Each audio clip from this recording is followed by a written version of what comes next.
Hello, my name is Jim Bennett. I'm the director of the National Center for Religious Freedom Education here at RFI. And we've been here this week at the International Religious Freedom Summit, and we enjoyed our pre-summit program.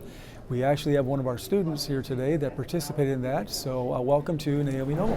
Hi, happy to be here. Yeah, tell us a little bit about yourself, Naomi. Well, I'm a freshman at Baylor University, and I'm so lucky to be at this conference. It fell into my lap, and I came from an area of not much education about religious freedom, not from Baylor itself, but just my own lack of knowledge. And so this time has been invaluable, learning about it and steeping in it and learning from so many incredibly religious and passionate people around me. So, yeah, well, we've sure enjoyed having you here. So tell me, where are you from? I'm from Austin, Texas originally, Okay. and came to Waco, and I've loved my time there ever since. So you didn't have to go too far? No, not far, close to home. Okay. Yeah. Well, so yesterday we enjoyed having you participate and contribute to the program. So we talked a little bit about religious freedom being this progression where one is able to explore life's great questions and embrace what their conscience suggests is true, and then to express it, both private and public life. Now, on a campus like Baylor, there's obviously a lot of faith input and emphasis there. What is the kind of the climate amongst fellow students, there on Baylor, and in terms of religious freedom or the ability to express oneself? And then from your perspective, is that similar to other campuses, or do you have friends from high school or from childhood that are experiencing something very different? Yeah, Baylor is a uniquely Christian university, and it champions that very well, but I think the Christian interwoven with the academic setting really allows for many people from many different faith traditions to have conversation without conflict. And I think you can have very deep conversations about, you're this faith tradition, I'm this faith tradition, let's compare and contrast. And one of my best friends is now Buddhist, and I would have never met her if it were not for Baylor. And that conversation without conflict, that's a great line, actually.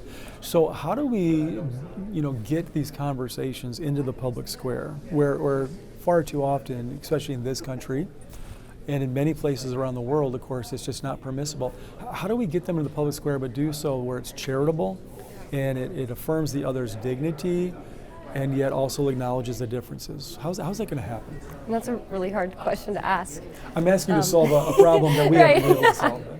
But I think one thing, I haven't been at college long, but one thing I have learned being at college for the short time I have is that asking questions and asking good questions and allowing people to open up and really share a part of themselves is, at the end of the day, people want to be seen and they want to be heard. And when you ask questions about their religion, they feel seen and heard. And I think that's the best way to get a conversation about religion going, is just say, tell me about your experience in X, or tell me about how you felt when this thing happened in your life. And it ties down to a deep spiritual level, and that, I think, forms bonds and forms so many relationships. Yeah, great. So a lot of what you just said, from the first principles of religious freedom to yesterday we simulated different scenarios. We heard from people who are busy in the industry, if you will, doing that. So how do you see yourself potentially integrating what you learned yesterday into your life, your career? And of course, we've been asking this question to many different people from different backgrounds, but there's a way everyone can do it. How do you think you might? Absolutely. My major, I'm a poli-sci, philosophy, religion, and so that's on the pre-law track, if you couldn't tell. Yeah. And so I am so passionate and so ecstatic to launch into the religious freedom world, specifically really creating legal frameworks that protect religious expression. And yesterday I was in the group that talked about religious expression and European secularism, and that hit home. And I was so excited to think about ways we can solve this diplomatically and still seeing people charitably and seeing their background, but where everyone came out of it still feeling like they had human dignity and are worthy to be seen as human. Mm-hmm.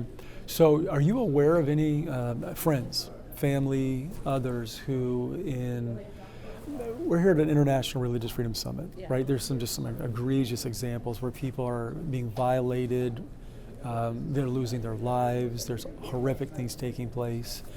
That's not often the case, in this country or much of democratic Europe, for instance.